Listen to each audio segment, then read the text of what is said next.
Oi, eu sou o Dani do Dungeon Duck. Antes de começarmos as histórias da semana, eu queria citar um detalhe sobre o último quadrinho que eu falei na semana passada. É nele que aparece pela primeira vez Willie Limpkin, um carteiro que aparece com frequência nas histórias do quarteto. Ele até foi interpretado por Stan Lee no primeiro filme da Fox. O mago escapa da prisão e é derrotado de novo por Johnny Storm. O Homem-Formiga enfrenta o Hijacker, um sequestrador de cargas e caminhões que na verdade era o dono da própria empresa de caminhões que se aproveitava dos dados. O plano de Loki nesse quadrinho era chamar Thor para um duelo e enfeitiçar Jane Foster. Assim ela chega no exato momento em que os dois estão duelando e fica em perigo. Dessa maneira, Thor tem que largar o martelo por um momento e acaba se tornando Donald Blake. Agora que Donald estava sem os poderes, Loki se aproveita da situação e começa a tocar o terror na cidade. Esses desenhos psicodélicos do Jack Kirby são bem incríveis. Para enganar Loki, então Thor pega um boneco de borracha do Thor e coloca em frente a ele. Loki acha de que o Thor voltou com os poderes, então ele olha onde o martelo está guardado e abaixa a guarda por um momento. Assim Donald consegue pegar o martelo e derrotar Loki. Mais uma vez ele dá uma surra bem dada no irmão. Ao voltar da última aventura para seu consultório, Thor tem que enfrentar uns mafiosos genéricos. Agora o Homem-Aranha tem uma revista própria, e a primeira história é sobre o JJ Jameson. Além dessa trama principal, nós temos também a abordagem sobre dificuldades financeiras que a Tia May estava passando com toda a situação que o Tio Ben faleceu e etc. Assim, por isso que as histórias do Homem-Aranha são minhas preferidas junto com as do quarteto, são as que mais humanizam os personagens e tem essas subtramas que às vezes é muito mais interessante que os vilões da semana. Enquanto Peter tentava dar o seu melhor para salvar o pessoal da vizinhança, JJ Jameson difamava o Homem-Aranha e fazia de tudo para tratar ele como se fosse um criminoso. Certo dia, o filho de JJ Jameson ia numa missão espacial e há problemas na nave. Vendo isso, o Homem-Aranha vai lá e salva o dia. Mas mesmo assim, JJ Jameson não agradece nada ao Homem-Aranha. Pelo contrário, ele acusa o Homem-Aranha de ter sabotado a missão. A origem do Homem de Ferro é bem similar ao que é apresentado no filme. Tony Stark é um playboy milionário e filantropo que trabalha com desenvolvimento de armas. E não são terroristas do Oriente Médio que capturam ele. Na verdade, nos quadrinhos ele estava no Vietnã quando é atingido por uma explosão e capturado por comunistas. Eles descobrem que Tony Stark é um inventor importante, então o deixam vivo, mas sabem de que tem estilhaços no coração, que provavelmente vai acabar com a vida dele em algumas semanas. Eles falam para Tony Stark criar uma arma muito poderosa para eles. Ele aproveita e enquanto trabalha nessa arma, ele também cria um dispositivo de que faz com que seu coração continue batendo. A revista não dá muitos detalhes, só fala que tem uns transistores que vão fazer isso. Isso tudo com a ajuda de Wong Shu, um vietnamita capturado também. E após ele terminar o projeto, que é essa armadura de ferro bem conhecida, ele vai lá e acaba com todos esses comunistas e foge. Infelizmente, o Wong Shu acaba falecendo no processo. Esse vilão chamado O Acrobata tenta enganar Johnny, mas é detido pelo Quarteto Fantástico. Homem-Formiga enfrenta esse terrível vilão chamado Limpador de Vidros. O legal é que nesse mês a Marvel publicou 2 crossovers, os primeiros feitos pela editora. A história dessa revista mostra o General Ross trabalhando em equipe com o Quarteto Fantástico. Ele acredita que o Hulk está sabotando equipamentos militares dos Estados Unidos, mas na verdade no final da revista a gente descobre que é um comunista infiltrado.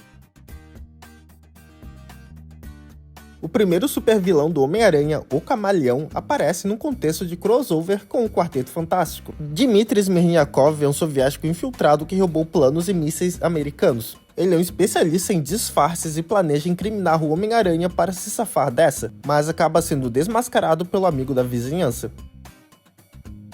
Essa é outra das poucas histórias do Homem-Formiga que eu gosto. O vilão da vez é a Voz, alter ego de Jason Craig, um homem com o poder de controlar as pessoas com a própria voz. Ele vence inicialmente do Homem-Formiga e o manda se jogar de um pier. As formigas os salvam e logo depois, quando Jason estava prestes a falar com uma multidão, o Homem-Formiga o ameaça com uma arma e fala que suas formigas vão atirar se ele não se render. Além disso, ele também o infecta com laringite e acaba com seu poder na hora.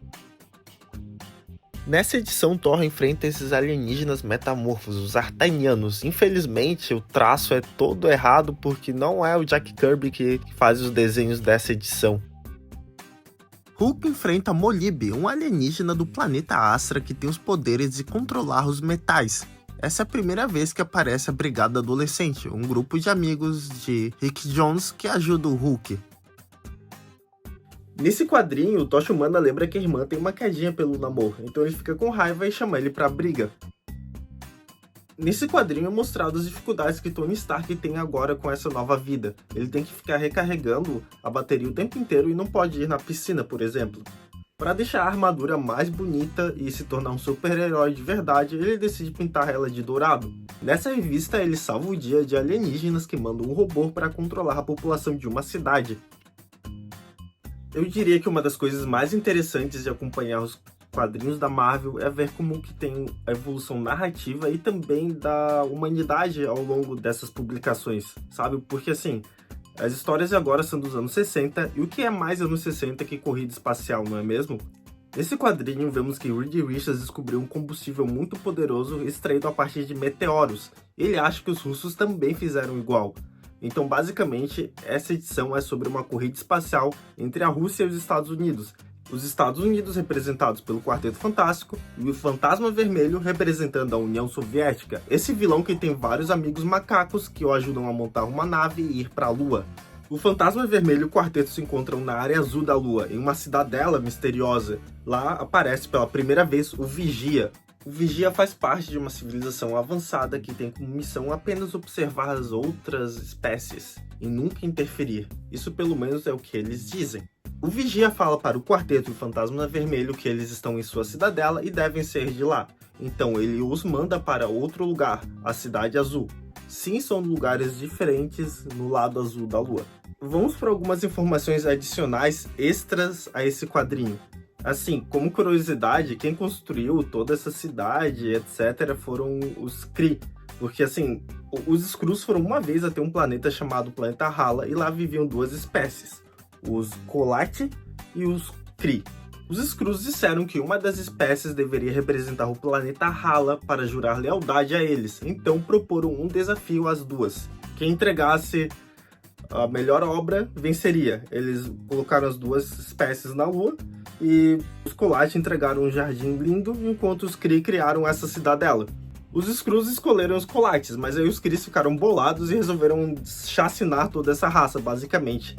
E a partir disso, começou um conflito entre Kree e Skrulls que perdurou por séculos. Bom, vamos retomar a história do quarteto.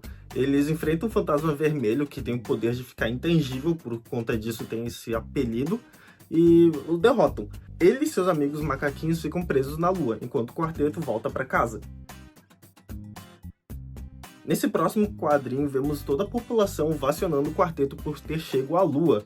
E é muito engraçado como a gente vê esses acontecimentos ocorrendo na Terra da Marvel antes que no mundo real.